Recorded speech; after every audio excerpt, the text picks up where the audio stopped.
Good afternoon, ladies and gentlemen. It's 12/30, 2020, almost the end of 2020, a day that many people have long awaited for a number of reasons, not the least of which is loss of loved ones, sickness, illness, the lockdown, not being able to eat out, kids at home incessantly because you're not allowed to go to school, whatever it is that's bugging you most. There's a lot of reasons to be happy that 2020 is coming to an end, but it doesn't look like we're going to get off too easy here with January, with the way that things are heading. So what I thought I would do as the end of the year wrap up for Unbreaking Science is to try to do a presentation on COVID immunology and review what we know about COVID immunology, what we've learned since January, about a year ago.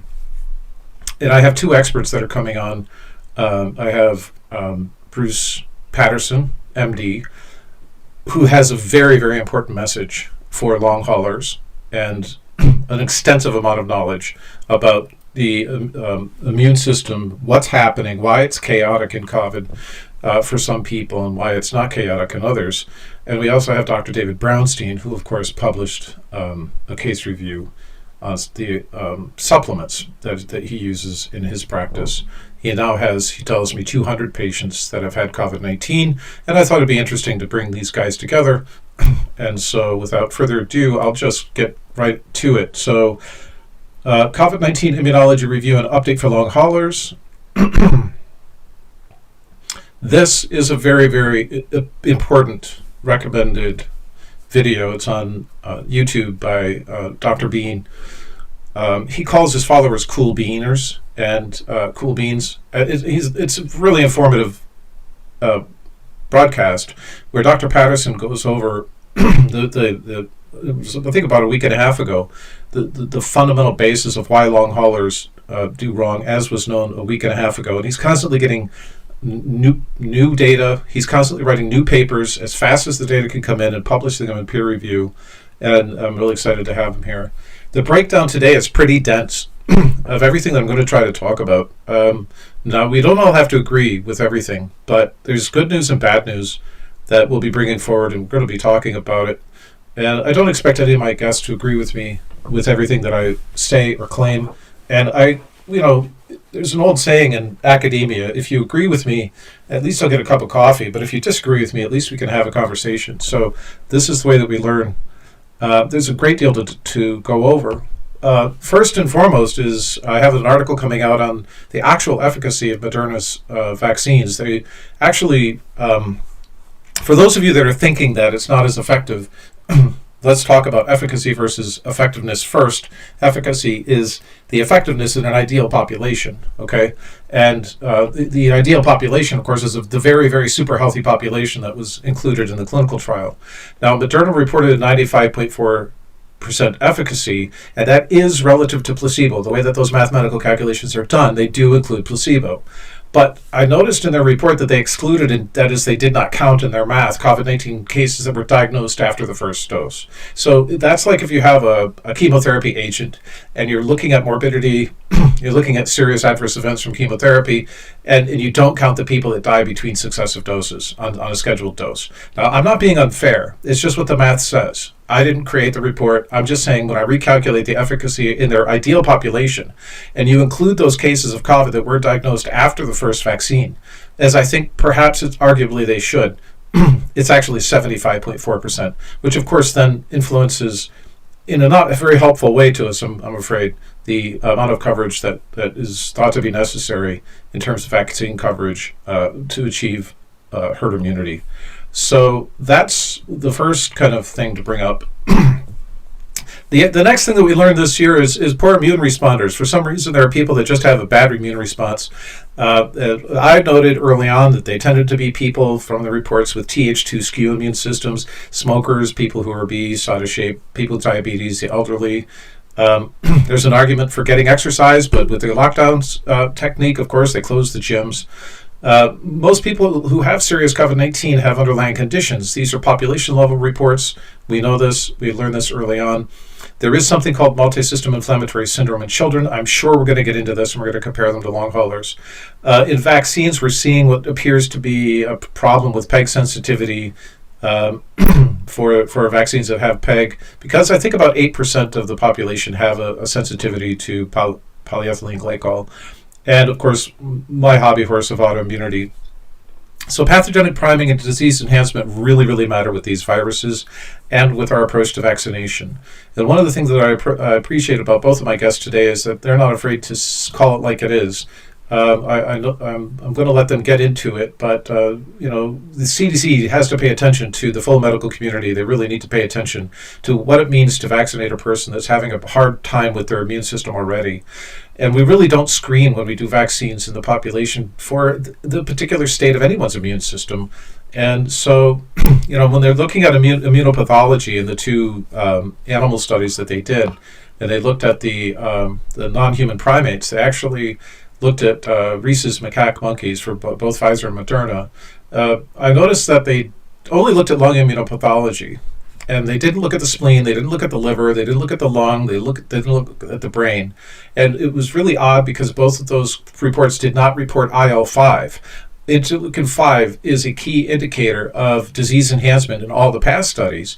And so it was, I don't have them on a hotline to be able to call them up and say, hey, what was your IL-5 values? But it's important to understand that I feel, anyway, that the animal studies that were done were not sufficient to screen for pathogenic priming and disease enhancement, which are related to each other. Pathogenic priming, of course, being the initial exposure to antigenic peptides from a pathogen that then predispose the immune system in any number of ways to causing the person to become sick if they then see that antigen again or if they are infected again. And so antibody-based disease enhancement is one example of that. There are many more. We're learning with COVID. There are many, many problems with disease enhancement, many opportunities, and so much to learn. We don't have definitive answers. So my guests are being very patient. I'm trying to rush.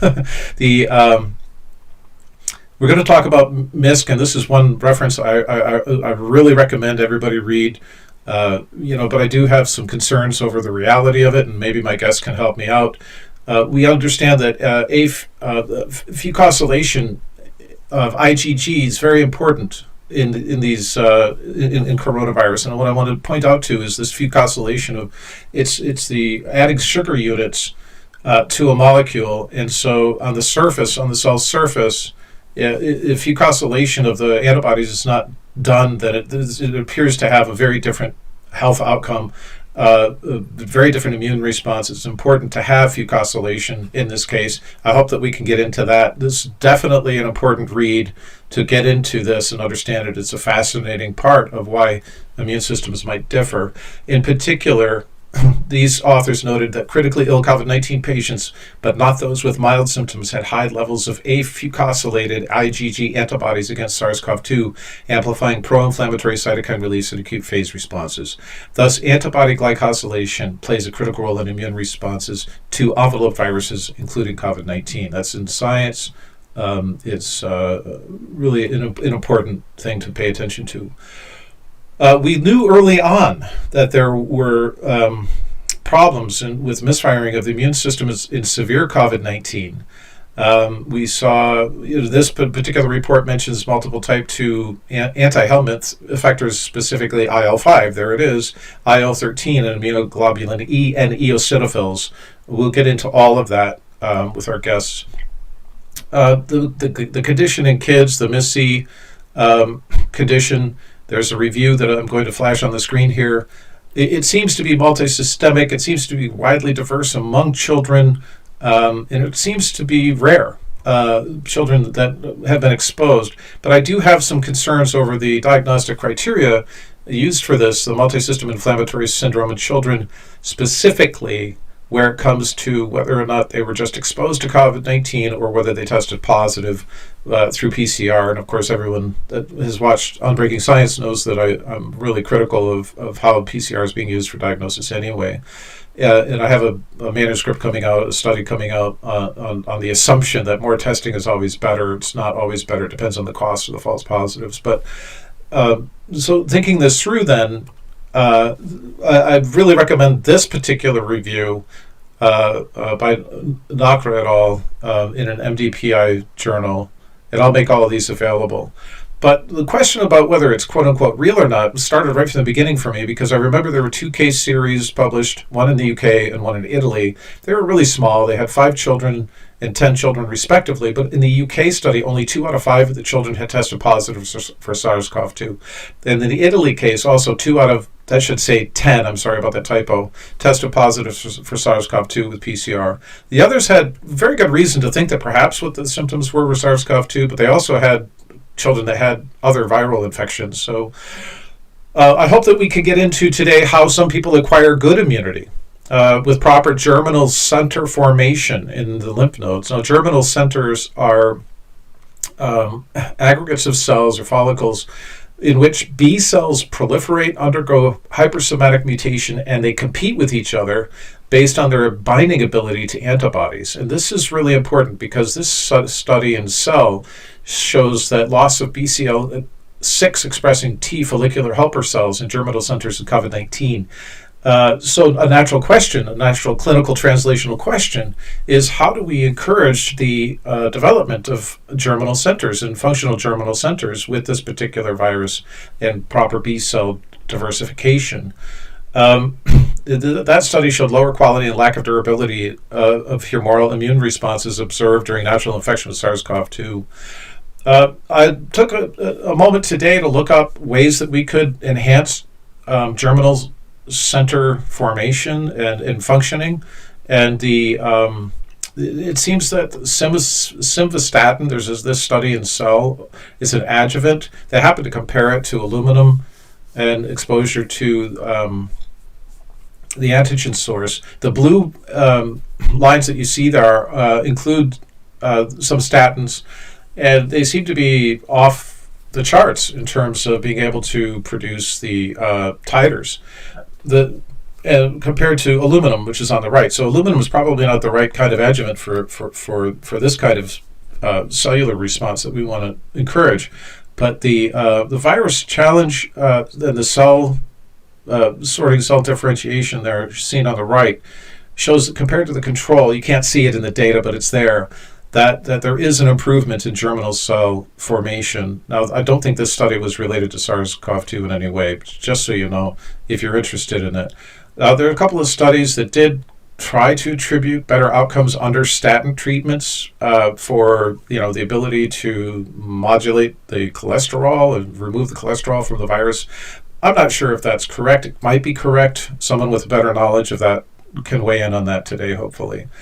Of course, this is the study that everyone should pay attention to about the PEG, the polyethylene glycol reactions that appear to be happening.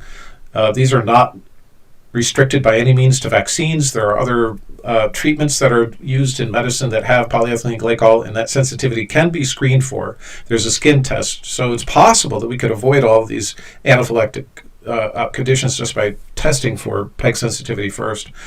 Back to pathogenic priming for a moment. When I say that they were not sufficiently studied in those animal studies, I'm sorry that came out of order, that they didn't measure IL-5. They only measured lung immunopathology. Pfizer removed an outlier, but it's important that people realize that they did attempt to look for immunopathology to their credit, but they were short-term studies, and now we have to look for immunopathology and pathogenic priming in ourselves.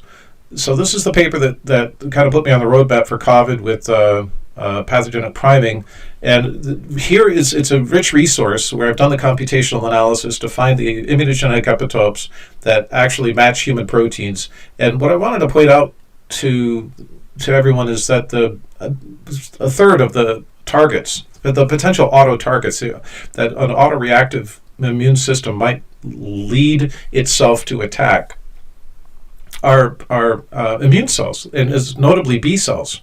So it's quite possible that we are seeing this pathogenic priming. Remember, a lot of people already had antibodies. There's a huge ton of them there. A lot of people already had antibodies and some cross-reactivity, some immunity to SARS-CoV-2. And so if the second exposure is this year's SARS-CoV-2 or this year's coronavirus, that could explain it. We know a little bit more now about coagulopathy in the and how it's related to the immune system. There's IL-6 again, but coagulopathy was new to SARS-CoV-2. I don't think it was seen in SARS.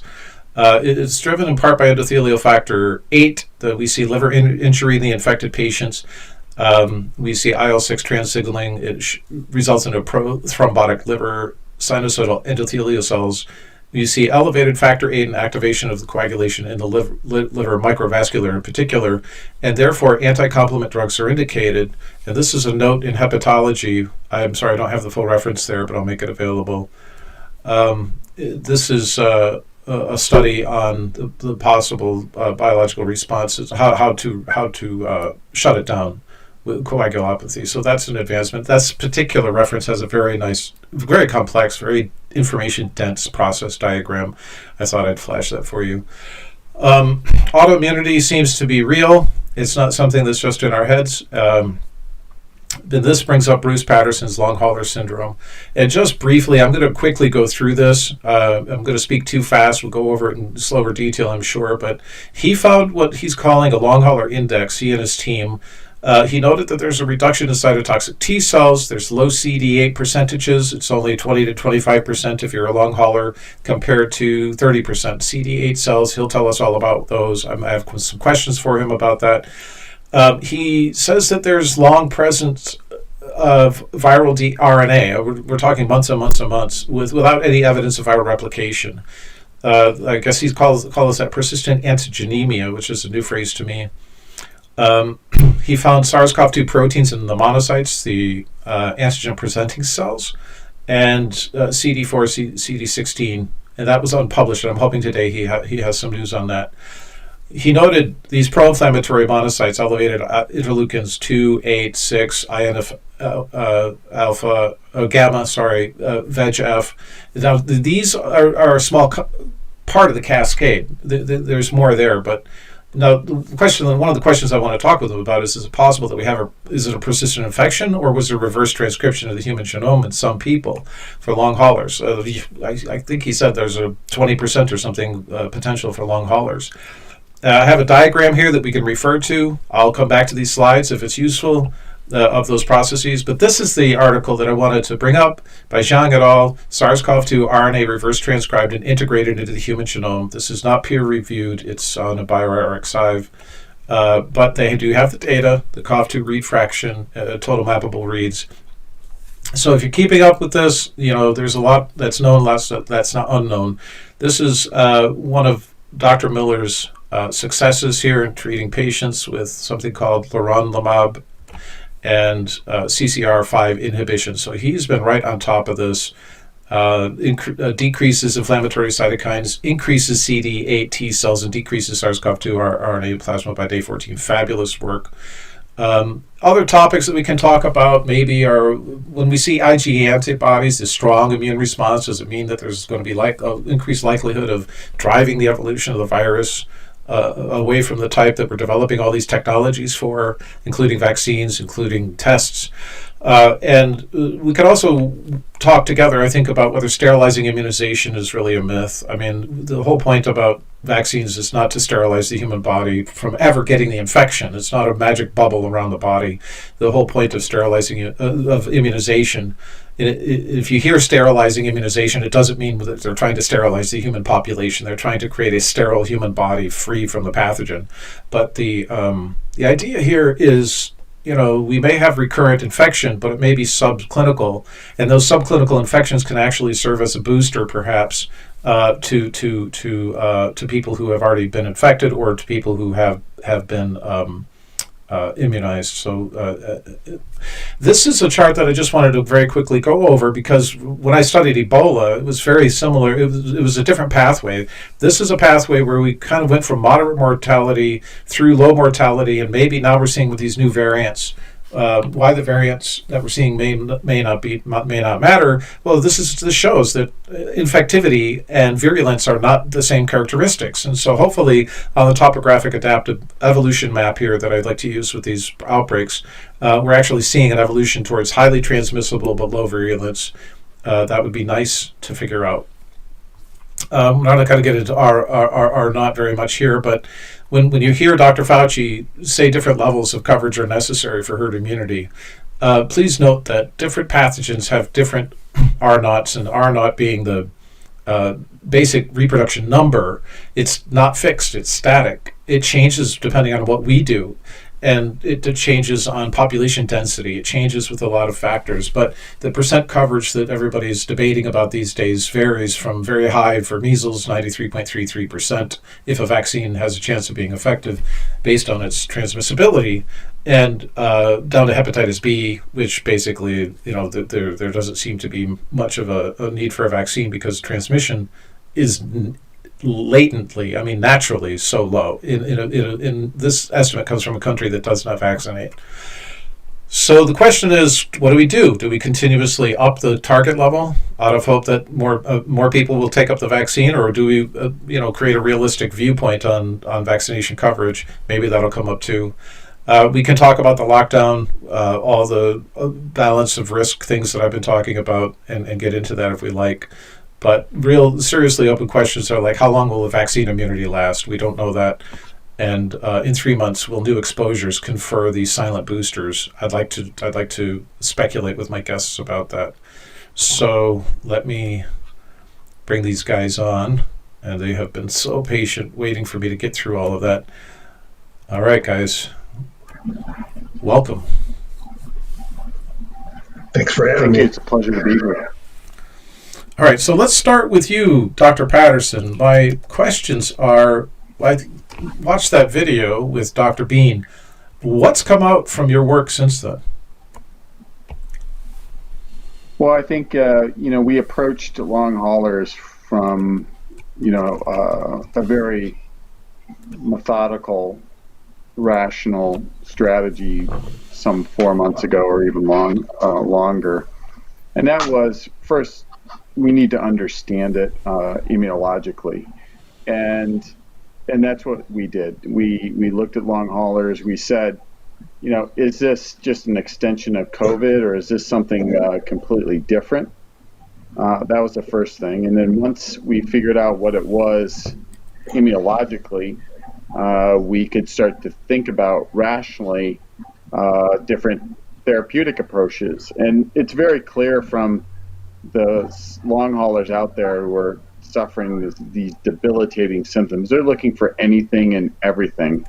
And believe me, from our contact with them, I don't think there's much unturned as far as what to try and what people have tried in treating this.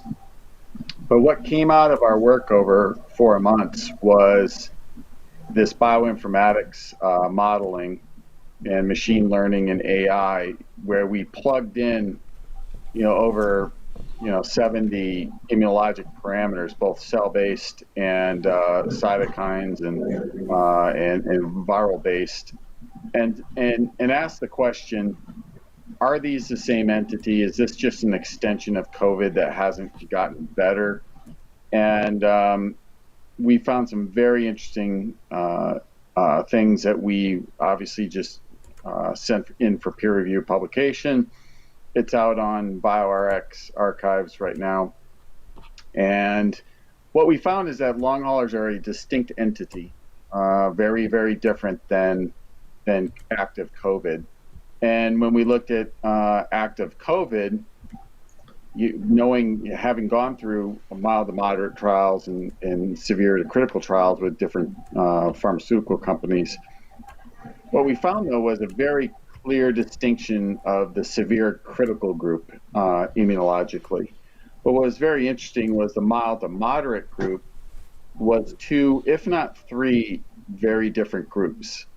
So it wasn't surprising to me that there wasn't as much success in the mild to moderate group as we saw in the severe to critical group, because frankly, we were treating 2 or 3 different entities. And I think the immunology really defined that. And I think you have to define the immunology before you start even considering treating that group. Now, in terms of long haulers, they were so different than COVID, because, and actually, they have a immune profile that looks very much like a very appropriate immune response against, say, a chronic viral infection, as opposed to COVID, which we've been studying since late January, which was chaotic, disorganized immune responses, different in everybody, all over the place.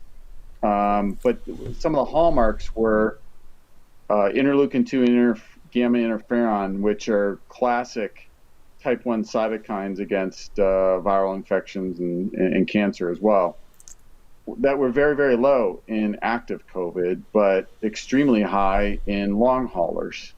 The other thing that was very interesting was GM-CSF was high in 15 to 20% of active COVID, but very low in long haulers. And then, of course, we found low CCL4 in COVID, in long haulers. It allowed us to derive, a algorithm to define who's a long hauler versus who's active COVID. And along the way, we developed a severity index where we could tell where somebody was on the spectrum of active COVID disease, and treat that accordingly. Because, as everybody's shown, early on, it's a viral disease. At some point, you start to see increase immunity. That immunity is what, of course, corresponds with symptoms, and then eventually the immune system becomes highly overcharged, and you get the variety of different severe to critical symptoms and all the immunopathologic damage that you see in the lungs. Do you know if anybody's using markers of the severity of the strength of the immune response or the type of their immune response to triage patients for care? Well, funny you should say that, because we validated these tests at a variety of different laboratories before the holidays, and I've been managing about 4 patients over the course of the holidays as the pandemic has gotten worse. 1 in the UK and 3 in the US, and obviously when I could get it, I was able to do the severity index and know where we were in the spectrum of disease and what therapeutics might be appropriate. And I think that's really what we're looking to do, is to glean as much information about how to manage patients as possible. And I'll tell you, from listening to stories from families who are going to some hospitals that aren't as up on COVID, I mean, it's the amount of information that's available on these patients is unsatisfactory. I'll just be blunt. Mm-hmm. I wasn't getting the amount of information that I needed about the immune response to say what exactly is going on and what would be a potential prognosis here, because it's a whole different set of markers. CRP, ferritin, yep, D-dimer. I mean, they're all very non-specific markers, and they're not telling us exactly what's going on in the immune system. And when we looked at RANTES early on and found elevated RANTES, that was really a key finding for us for a number of reasons. Number one, tell people what RANTES is. Tell people what RANTES is, please. Yeah. RANTES, or CCL5, is a ligand for the chemokine receptor CCR5. The best way to describe it is it's a pathway that allows immune cells to move to areas of inflammation or areas of infection where the immune cells are needed. But along the lines, obviously, RANTES can cause acute renal failure, liver transaminases elevation. RANTES is made by activated platelets, and so activated platelets plus immune cells equals coagulopathy. And in all the trials that we've done, both with leronlimab and Maravirac, we haven't seen one patient with a coagulopathy. And that's been very interesting in over the 500 patients. And the other thing RANTES is associated with is Kawasaki's disease. So that'll lead into what we may discuss later on. But It's actually the hallmark of that. So it really is a key player. I used to call it the quarterback of the immune system in inflammation, because really it is responsible for getting the immune system cells where they need to be. So as complex as the immune system is, when a clinician like David Brownstein says, "I've been treating, you know, lung conditions. I've been treating respiratory infections for 10 years, and I don't see these things at the same rate as other people." There's something about his protocol that's really interesting. And so I want to bring David into the conversation.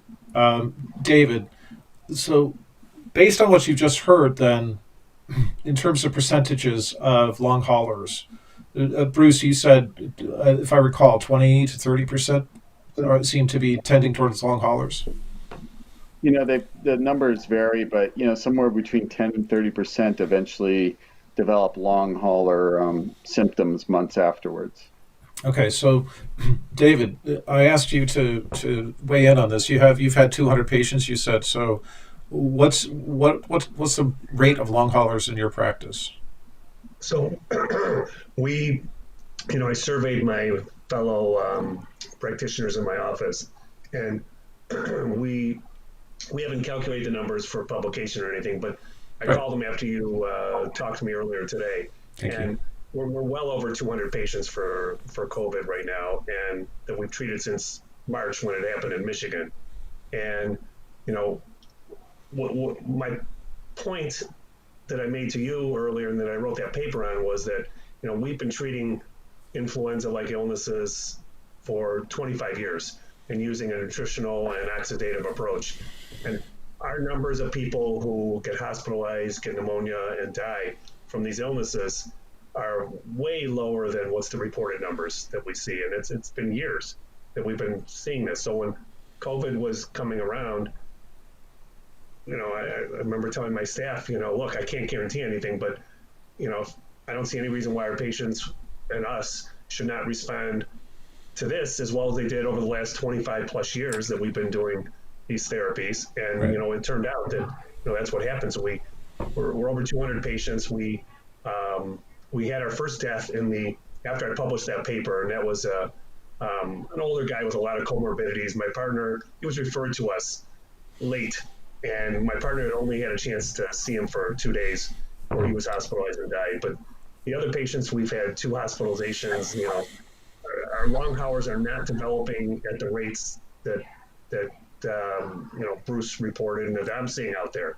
And we have some people who are long haulers, but the symptoms are, they're not major symptoms. These people are able to work, they're able to function, they are inhibiting some of the things they want to do, but with continued nutritional and oxidative support to them, these people seem to get better, and we just don't see the severe problems in our population, which, look, it's 200 plus people. It's not 20,000. It's not 200,000 either. So what's the worst, without revealing their name or anything, but what's the worst long hauler spectrum of symptoms that you have? I texted this woman this morning. Out of all the patients I've seen, and I've seen the most in the practice, she developed, some neuropathy and shortness of breath with minimal activity and some headaches. And, she texted me back that I haven't spoken to her in about 2 months now. She texted me back. She still has her symptoms. They're declining over time, and she feels like she'll get over these, but she's working full time. She's doing things. What she can't do is exercise hard like she used to do before. And she said she's gradually increasing it over time. But really, my other one was a little bit of fatigue that has persisted, but again, able to work full time. And I had other patients who had some symptoms, but the neuropathies and shortness of breath and headaches and things. But through one therapy or another, they seem to get over it now. I don't know if our therapies helped it. I don't know if it was just time.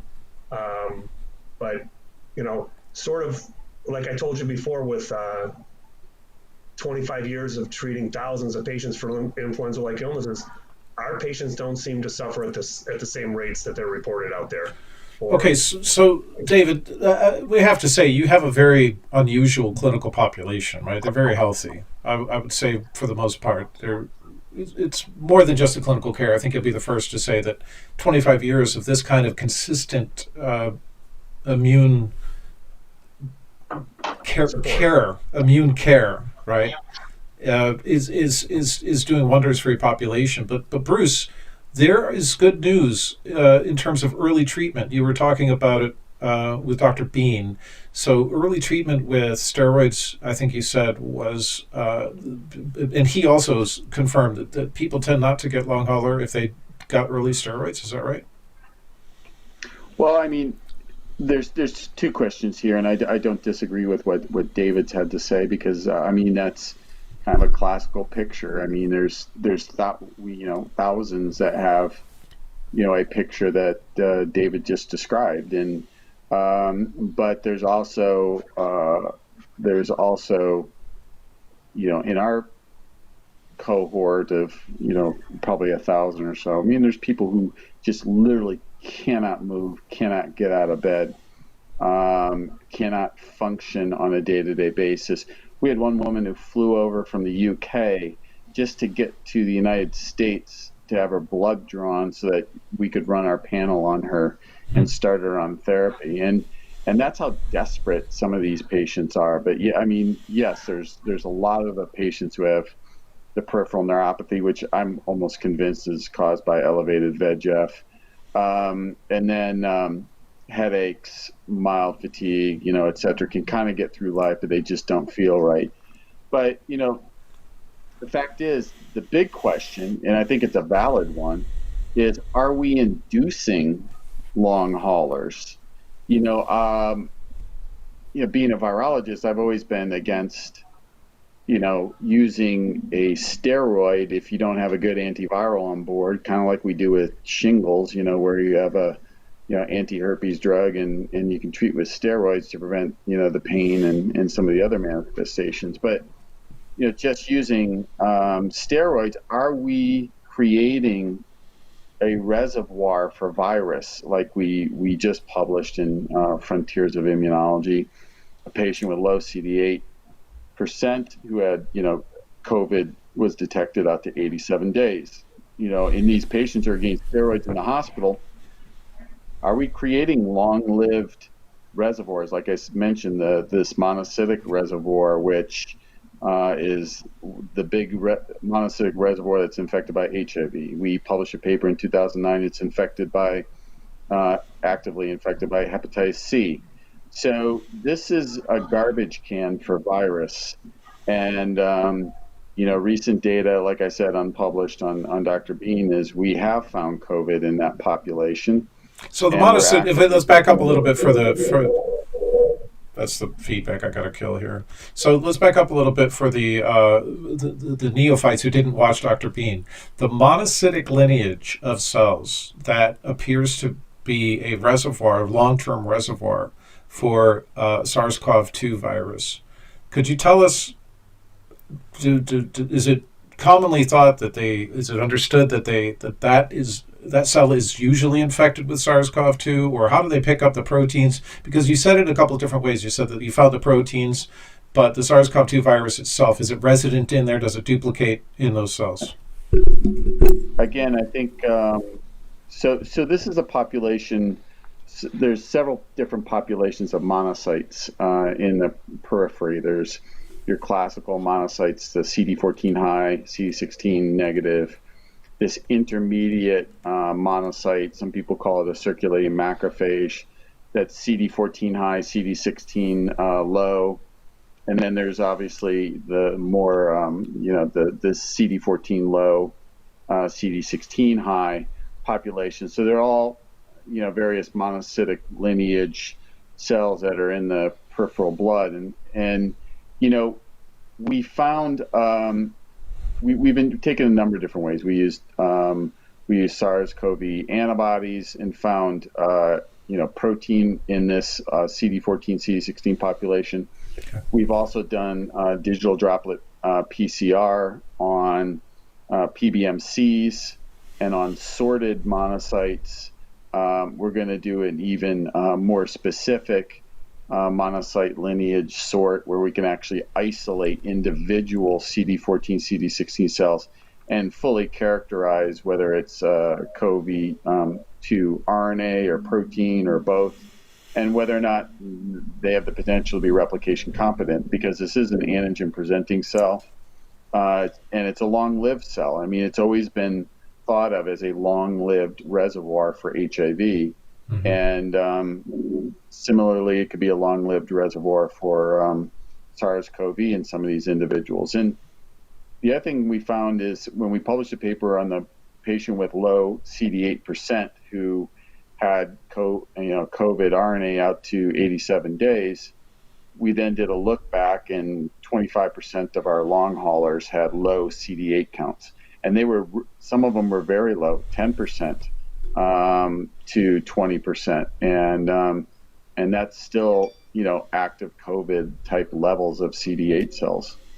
Do you see demographic differences, ethnic differences? Are they mostly older people that are, do you see any of those indicators? So there are so many long haulers. We wanted to get into treatment strategies as quickly as possible with them. And it's not just steroids. It's, ivermectin has been very successful.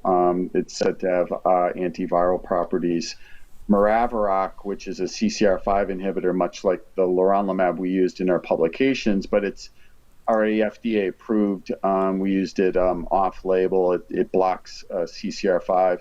That's been very successful in blocking RANTES in long haulers as well. And yes, low-dose steroids, much like the asthma doses, 5 to 10 milligrams of prednisone for quite some time, because when patients were going to their primary care physicians and getting these steroid dose packs and starting at 60 milligrams of prednisone, they didn't know if it was their symptoms or the prednisone making them feel so strange. So that starting that high and then doing a taper has not been a good strategy, but a low dose 1 to 2 week course has been fairly successful. So, Dave, do you see people that tend to chronically be ill in your practice? Are they the ones that are also showing up? Is there correlation? Same kinds of patients, same individuals? Oh, sorry, David. There's some feedback. My apologies. Go ahead. So I wouldn't say it was that way at all. I would say it's variable, and I've seen young, healthy people turn into problems who you wouldn't expect to have problems. And I've seen, it's interesting in our practice. I've seen it more in younger, healthier people seem to get these little long side effect problems versus older people. It's just my experience with it, but I also don't have my average age of my practice is probably my age. I don't have a huge amount of people. I have elderly patients, and a lot of them, but the majority of my practice is about my age, so that might be where I'm just seeing that bias.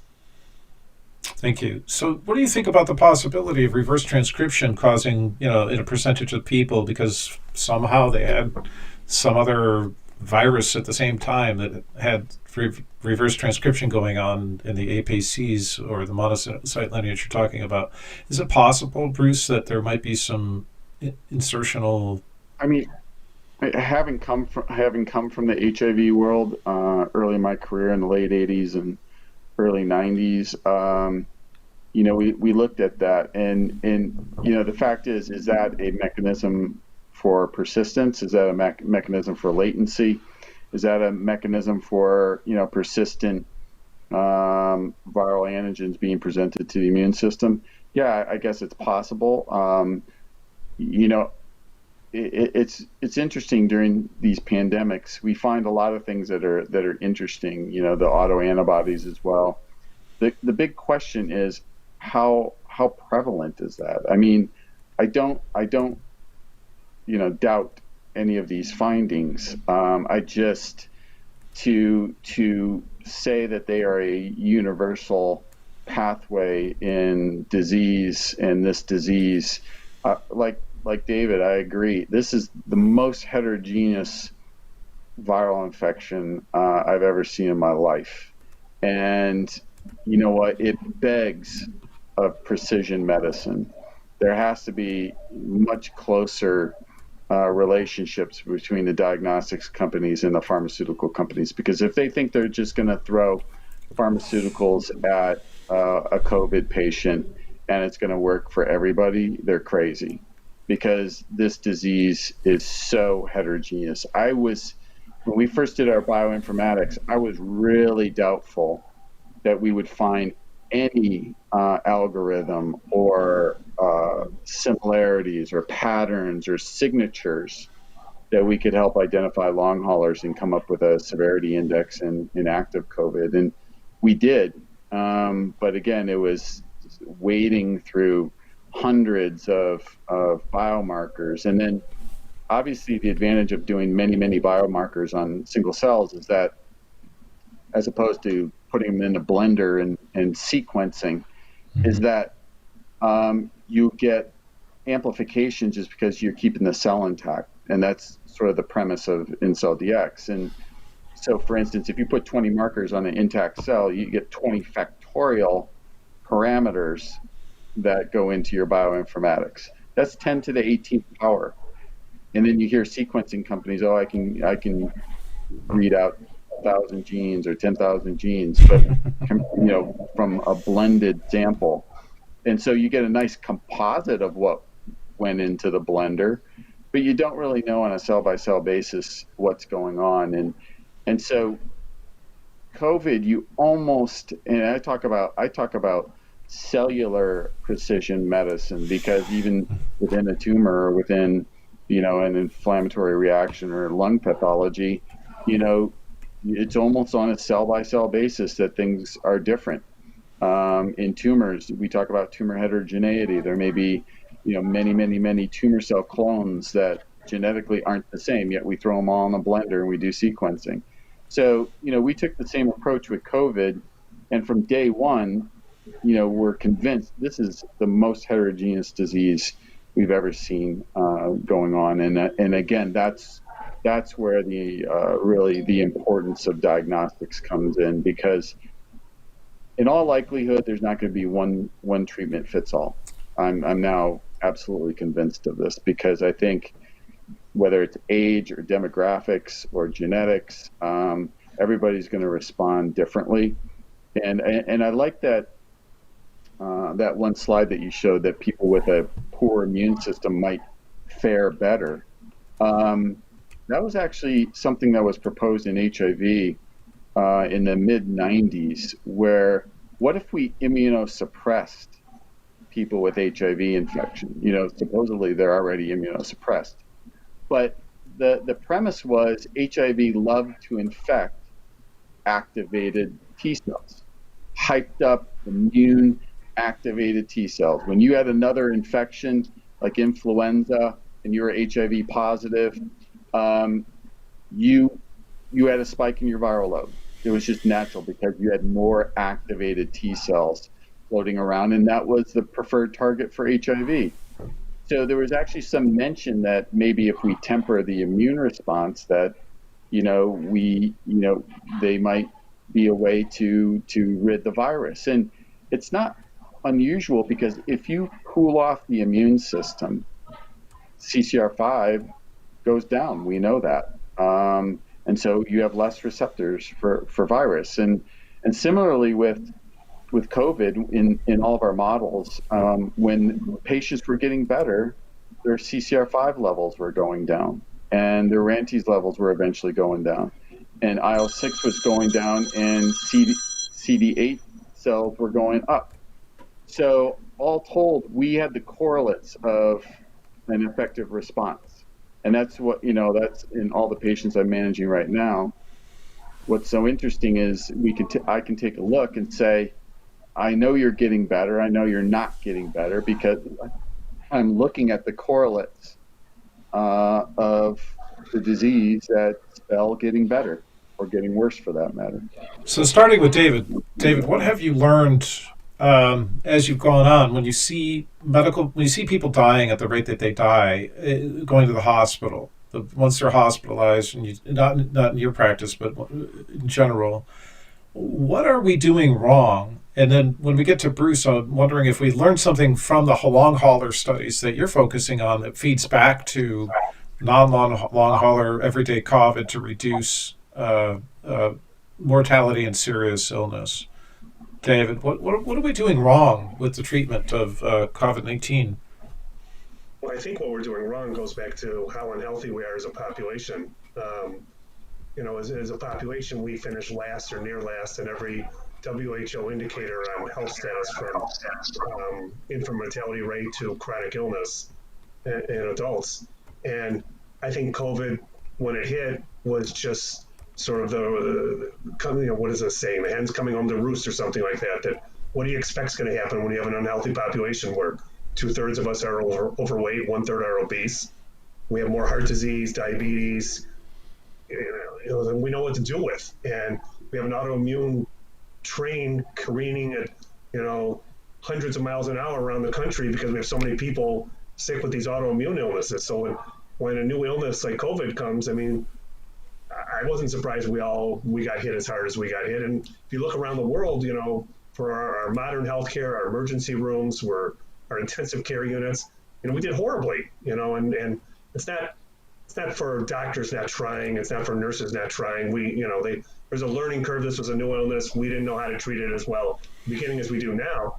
But I think that this is just emblematic of what's happening with our country, and this should be a wake-up call that we need a better way, and we need to be healthier, and this should be a Manhattan project for the government, for the next administration to institute. How do we become healthier, and how do we we take all these pharmaceutical medications for all these chronic illnesses, and we spend more than any other country, and look what our outcomes are. They're miserable.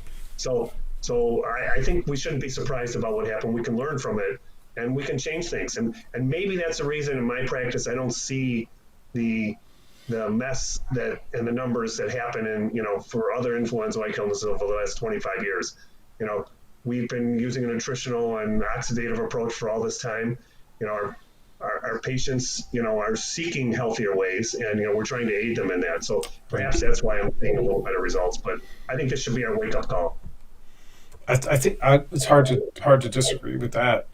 So, Bruce, what have we learned from your research that feeds back to day one? You've got a patient; they look like they have COVID-19. You're going to run the test, but what have we learned about how we should approach COVID-19 patients from your research so far?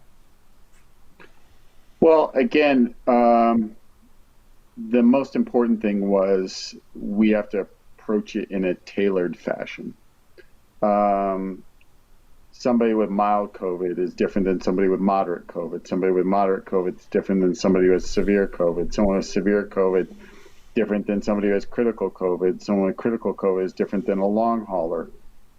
They are completely different, and we look at the drugs that are approved and we throw everything at everybody, Mm-hmm.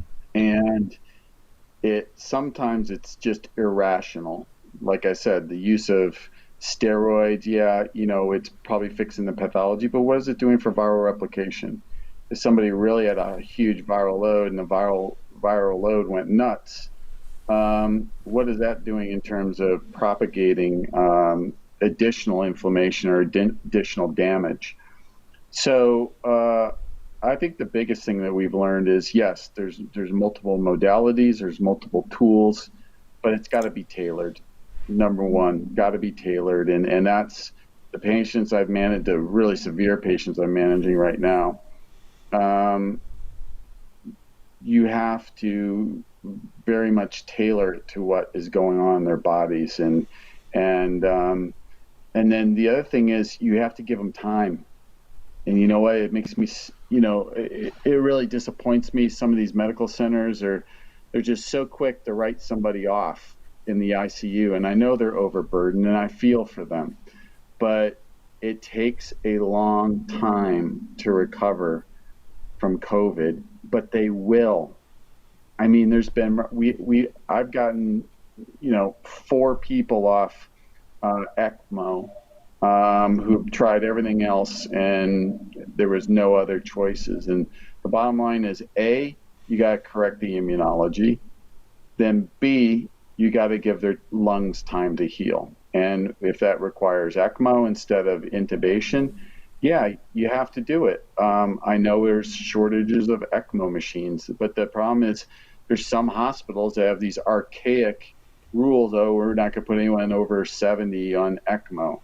Why? That's based on some rules, maybe of restrictive lung disease, or someone smoked for 50 years and has emphysema, or we're not going to put them on ECMO. That's fine. This is a pandemic.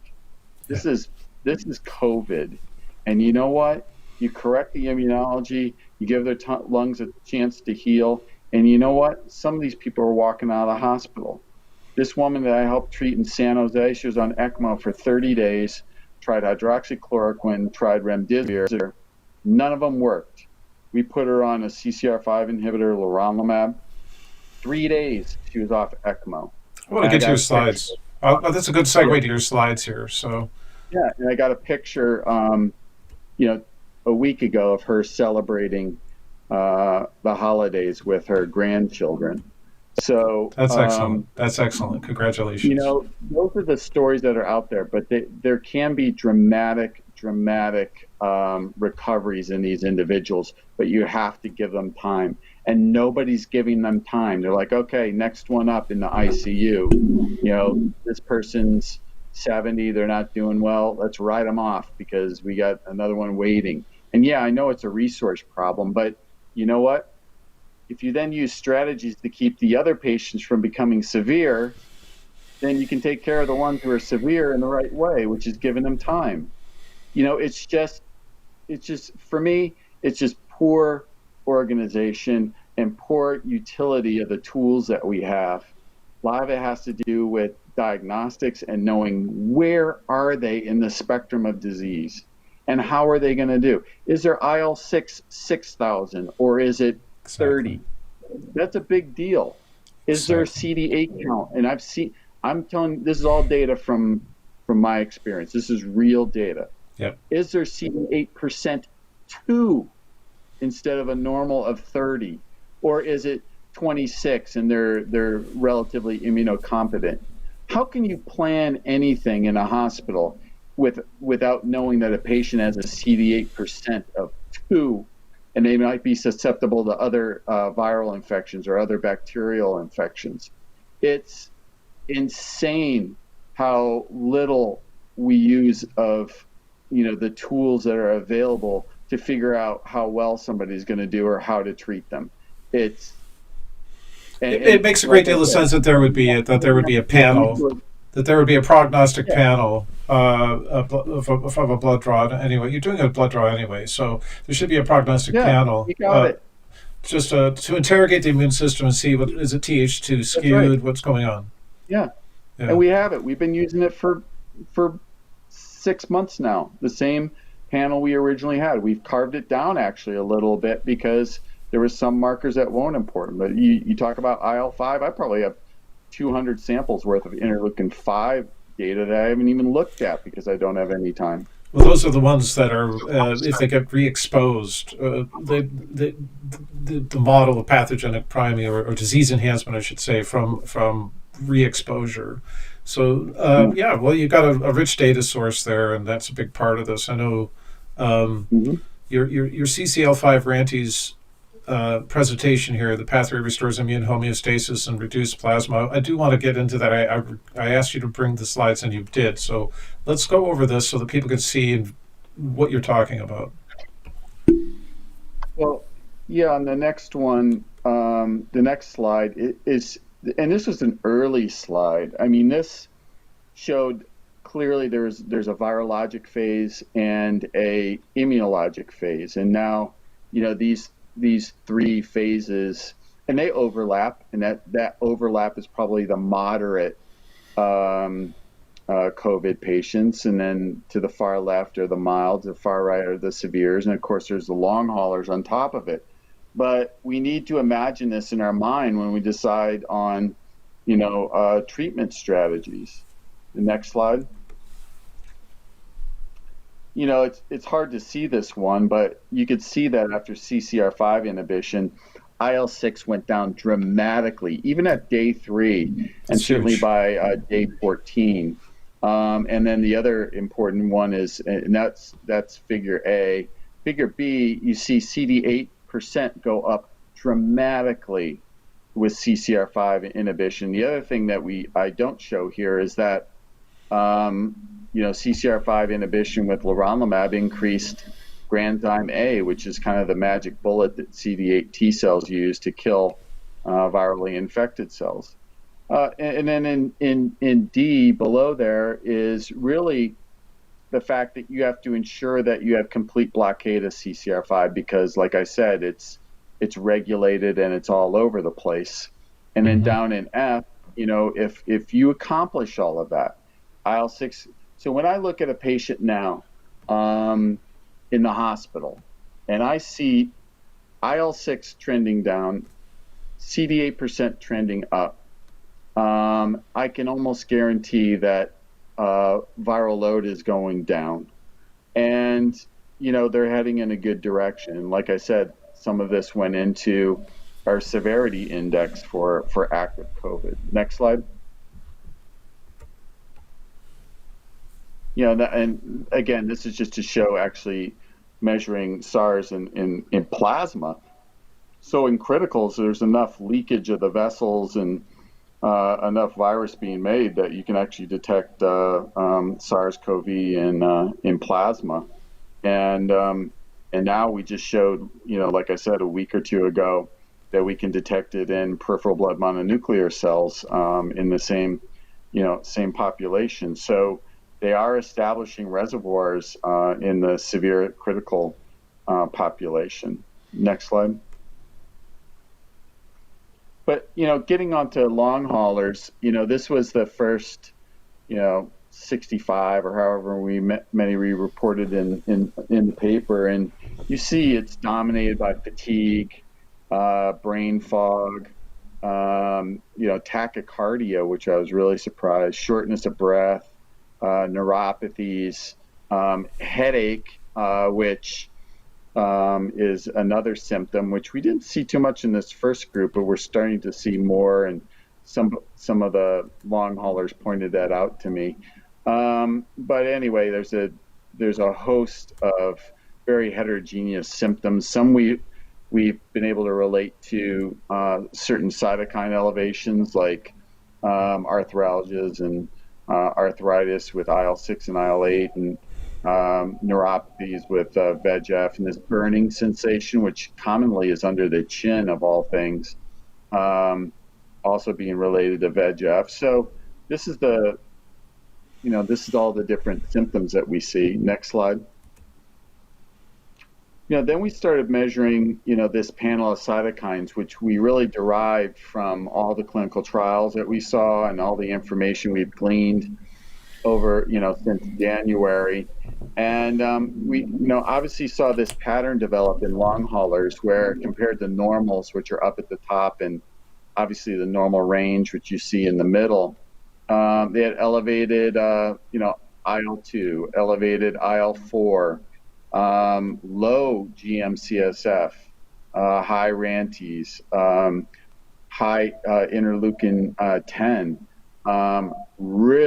really elevated interferon gamma, which is not the case in active COVID, elevated VEGF, and decreased CCL4, and mildly elevated interleukin 8. So there's enough inflammation that still exists in these patients who are 6 to 8 months out to account for their symptoms. Next slide. This is the one that's in the new paper, which is really quite amazing. And in yellow, you see the long haulers, and the long hauler score on the x-axis and the severity score on the y-axis. And so, the blue and the dark blue, which are normals and mild to moderates, are below that horizontal dotted line, and the severes are above the horizontal dotted line, and the long haulers are to the right of the vertical dotted line. And so there's this very clear distinction between these different categories of both active COVID and long haulers immunologically, and we have to treat them as such. And I think that's the take-home message of this paper. The follow-on paper will be how does, and we're in the middle of that right now, is how long hauler score varies following treatment. And that's where we're headed right now. Is now we know how to treat these individuals, and we're excited to be at that point. And it's not going to require experimental COVID drugs. It's going to require some rational strategies with drugs that are already on the market. So that's where we are. I deeply, deeply appreciate you sharing that with us, Dr. Patterson. That's fantastic. David, did you have any thoughts on what he's seeing? So I have a question for Dr. Patterson. The steroids, and when I was trained back in the day, people who had pneumonia, in the hospital, I believe we gave them all steroids at the time, regardless of whether it was viral or bacterial, and very rarely did we culture an organism and know exactly what we were dealing with. But I don't recall seeing patients get worse with steroids back in the day. I recall them, helpful. They took the inflammation down. They seemed to get better. I certainly didn't see a crush of, overwhelming sepsis occurring and, bacteremia or viremia, occurring from that. So moving forward to COVID, do you think your comments on steroids, are your comments, is COVID different, or are your comments sort of,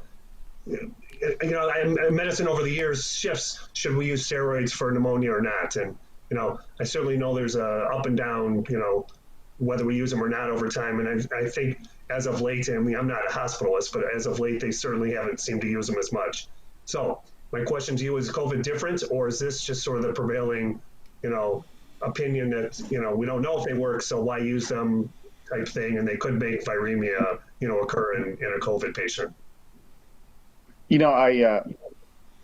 I'm not saying, obviously, I've seen enough viral infections and bacterial infections in people who use steroids, but I don't disagree with what you said. I mean, in general, you might see some benefit, but my point is these days we have very, very specific immune modulators that would probably function in the same, actually function better without inhibiting T cell proliferation. We can, the great thing, say for instance, like CCR5, I talk about this a lot. It's expressed on both activated memory T cells at very high levels, which are, quote, good immune cells. And then CCR5 is also expressed on T regulatory cells, which shut off the immune system, bad T cells. So I think with the immune modulators, we have the ability to manipulate those so that you promote the good and inhibit the bad without affecting T cell proliferation in general, which is what the steroids do. I think for me, it's more of I don't disagree that they are helpful. I think they come at some risk. And I just think there's better ways to modulate what you want to modulate. That's all. So I'm not in horrible disagreement with what you said. So the observational. Have steroids been shown to worsen COVID? I've seen just some observational things, but I haven't really seen any good hard science saying that they worsen it. I'm just throwing the question back at you. I've seen a lot that haven't gotten better. So, and I think still at that point, if they have active viral replication, you're not doing much for the virus in the absence of a great antiviral. So, I think the jury's out. I think some people get better, and it's probably because they have very low viral loads or have actually cleared the virus, and all that's left is kind of the immune damage, in which case they probably would work very well. But then other cases where everything's cooking. It's, they probably don't do as well, or they just don't do anything. So again, like I said, this is so personalized and so heterogeneous, and I think if I can do an immune panel, look at T cell exhaustion, I can look at T cell proliferation, I can look at a bunch of different T cell markers and say exactly what the steroids are doing. So or immune modulators, why not use them? I mean, or else we're just going blindly into something that is very, very complex, and that's my big fear right now. So this, we're not using the tools that we have, and we're developing those tools, and IncellDX has launched those tools. Still early in that game, but you know what? It's not going to get much better very quickly, and got to use it. so the observations that were made, I think, correct me when I go off course here, but you said that low dose steroids might be helpful at preventing long haulers. It seems that the patients that had Not preventing, but in treating patients with long hauler symptoms. okay. So what was the I'm comment worried that I'm worried about steroids in active COVID might be allowing for reservoirs that may persist. I got it at the mechanistic level, but at the population level, what people don't get long haul, what people don't get long haul COVID? Is there a clinical class that never gets it? We don't know yet. No, we don't know yet. I thought maybe CD8% was the answer after we saw persistence of COVID in an individual with a low CD8, but that was 25% of long haulers. And again, that could be variable, just like everything else is. I have no idea, but I think that's one of the big unanswered questions. So Bruce, you should know that during my tenure at University of Pittsburgh, I developed for cancer, because cancer is heterogeneous as well. It's extremely heterogeneous, where different biomarkers might be diagnostic or prognostic for a tiny percentage of the patients. And I have a genetic algorithm that is optimized to input a lot of biomarkers, none of which might be informative on 8% of the population. And it turns out that there's an infinite number of equally good models that can be had. And the problem is, back when I was doing this, the statisticians wanted convergence. They wanted mathematical satisfaction. They wanted functional relationships between the parameter and the model and what the molecule does in the body. And they also wanted 3 biomarkers, not 64, right? But I want to tell you guys a story. When I was doing this, Harvard University got interested in having me look at mass spec proteomic biomarkers for diabetes to see if we could prognosticate who with pre-diabetic condition would develop into full-blown diabetes. And I was waiting for the genetic and the proteomic data. And I said, do you guys have any demographic data? Yeah, well, what do you have? Well, we've got age, gender, smoking history, things like that. And one of the parameters was the number of times that a patient has been reimbursed for parking, okay, in a parking lot. How many times they had to, reimburse a patient they were in the context of a clinical trial, so it was a subgroup analysis. And my model found 100% accuracy before they got to the genetics, before they got to the proteomics, just based on aggregate things about the population that nobody would ever think was predictive. And this was done with a training set and a test set. So the test set it should generalize. And if there's any way that I can be of any assistance with data that's been completely de-identified, I'm not interested in intellectual property. But if you have data marking this patient was long hauler, this patient was long hauler severe, this patient was long hauler, mild or whatever, recovered, died, whatever, with those outcomes, and you have these kind of ambient data about patients, I'd be more than happy to just take a stab at a training exercise just for the hell of it to see if, without any clinical measurement at all, other than just what's already in the database for your patients, could we say, this person's going to be long hauler. We might not know why. The model won't tell you why it's working, but it'll tell you these are it comes with importance values, the weights on the parameters. Yeah, exactly. So Yeah. purely academic exercise. I'd love to do it. So let's talk. Okay. This is what I do. All right. David, I want to give you some time to close out here. It's almost New Year's Eve.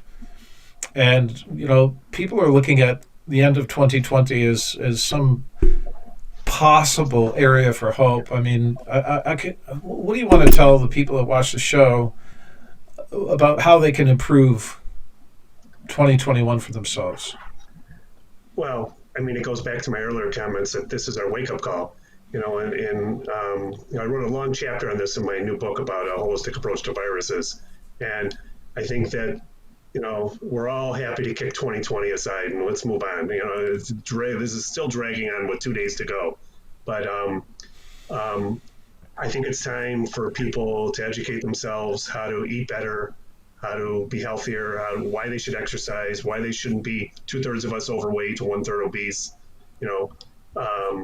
and time has passed us, and COVID was our first wake-up call. Look, either we get it straight or there's going to be another one coming, next year or the year after that, and this won't be our last.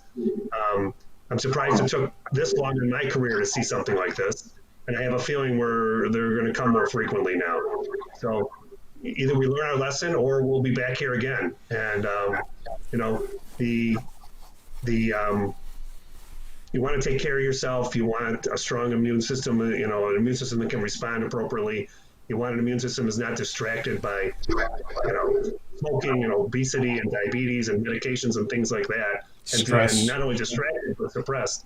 And, the way to do that is with, adopting a more holistic lifestyle, which is what I've been writing about and working on for, close to 30 years. So, this should be our message, and hopefully it's received coming into the next year. Okay, send me a link where people can get that book, and I'll put it in the comments, David. Thank you. Hang out. So, Bruce, if I have COVID-19, which I don't, but if I had COVID-19 and I thought that I was developing a long hauler, I've been treated, I felt a little better, what do you think I should tell my doctor at this point in time? Well, I mean, the problem is, and it's unfortunate, and that's why I feel so bad when I hear these stories, is these patients are being ignored, and they're saying, oh, it's this, or maybe it's psychosomatic, or you just have to get over it, or gut it out. And yeah, indeed, maybe given time, these would go away with immune tolerance or whatever, what have you. But you know what? They are really, really suffering, and they're being ignored. And that's why I'm working tirelessly to diagnose them, put them on rational therapeutic strategies, and follow them. And it's all because of that. And I think, COVID has identified as many successes as we've had in medicine with COVID, and as much as we will learn, because having gone through HIV, I think we learned so much about the molecular mechanisms of medicine. We also have to look at our failures. How have we failed our patients? How have we failed to use our resources appropriately? How have we failed to be prepared, as David mentioned, for this pandemic, because there will be more? I think it's going to take a real hard look in the mirror to see how we've failed, our population, and that's my message in 2020. And my hope and my goals for 2021 are not to fail my patients, and not to fail people suffering from this disease, either acutely or chronically. I agree. It's time to raise the bar. So I'm going to send everybody to www.inceldx.com. Your scientific publications, your peer-reviewed publications are listed there. Am I correct? Oh, yeah. At the website? Yeah, for sure. Yeah, absolutely. So you can send your doctor to this website, and you can say, this company's working on CCR5. There's other treatments that I know other people are working on. They're trying to get antibodies against cytokines and other very strange things like that. So new medicine for this new virus, it turns out that it's complicated. And what I'd like to say, if somebody thinks they're developing long hauler, also check out the Brownstein protocol. I have no idea if it's going to help, but this is, if Dr. Brownstein is saying that they're basically, he didn't give a percentage, right? But a small percentage of long haulers, then try to be like Dr. Brownstein's patients, and let's try to get our vitamin D levels where they're supposed to be. And the FDA made a big mistake in terms of the reference of vitamin D. Keith Baggerly, MD, PhD from the Cancer Center down in Texas, he actually showed that the FDA misjudged their statistics on coming up with, what was it, 5,000 international units or something. And if you go outside in the sunlight for 3 hours or an hour, you get 18,000 international units. So I want to thank my guests, both of you, for being here, for doing everything that you're doing for the patients. Don't feel bad about, not getting it right the first time through with something that's as complex as this. Remember, this virus recombines for a living. It's by very biology is that the S1, before the spike protein, actually has a second transcript. And if there's two infections of two different types of coronavirus, you're going to get a recombined in the same person. It's going to recombine. It has to recombine. So I'm not doing that to scare anybody, but I am saying that it is a complex thing. And it's easy to oversimplify things for the sake of just trying to get through the next day or through the next month. It's guys like Bruce Patterson that are in it every day, looking at this thing, staring the dragon in the face and saying, let's make sense out of this. And as it's a genuine offer, Bruce. I'll put some cycles into trying to help if there's, by chance, any way that we can make some clinical outcome predictions modeling. It's what I love to do that. So, all right, ladies and gentlemen, thank you. Thank you. Thank All you. right. Yeah. So this was Unbreaking Science, WWDNYK Studios in Pittsburgh, Pennsylvania. My guests were David Brownstein and Bruce Patterson. I'm really honored to have these really intelligent and hardworking, ethical physicians to just take their time and share their information with us. I know the stuff at the beginning I went through really fast. It was there's a lot there. But I'll make sure that these papers that I mentioned get posted in the comments so that you can look them up. We all know someone who's gotten sick from coronavirus at this point. We all know somebody who is potentially. We all know somebody who is potentially suffering from long haul syndrome, and. One of the things that we didn't get into, and if you go back and watch with Dr. Bean, one of the things that Dr. Bruce Patterson did say to Dr. Bean was that people that have a current coronavirus infection should, in his view, should not get the vaccine because he doesn't think you should throw gasoline on the fire. This virus deranges our immune system in some unknown, but we're getting better at it. We're figuring it out. And so why would you tweak it again with a virus in a vaccine, or a viral protein in a vaccine, adding fuel to the fire, as Dr. Bruce so expertly said.